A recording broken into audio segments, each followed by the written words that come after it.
presented by Mathri Express Music.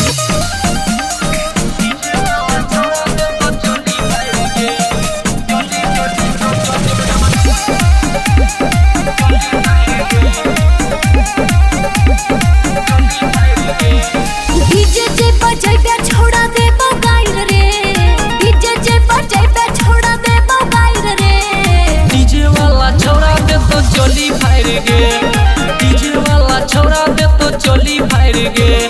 जाता बोला बेत काट दे बताइर रे जाता बोला बेत काट दे बताइर रे डीजे पर चढ़ा के मजा ले तो मार गे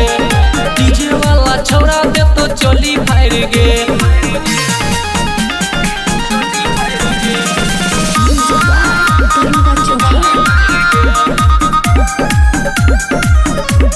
गली गली हमारे डीजे के चर्चा फिर किए लागे छो तोरा मरचा गली गली हमारे डीजे के चर्चा फिर किए लागे छो तोरा मरचा डीजे में लगा के आग दे बजाइर रे डीजे में लगा के आग दे बजाइर रे डीजे वाला छोड़ा दे तो चोली फायर गे डीजे वाला छोड़ा दे तो चोली फायर गे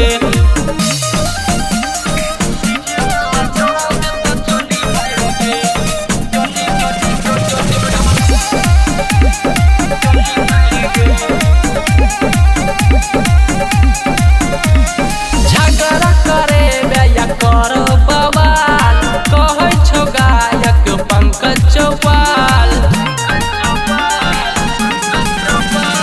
झगड़ा करे बेया कर बवाल कहै छौ गायक पंकज चौपाल मायर के अजीत तोरा दे तो पाइर रे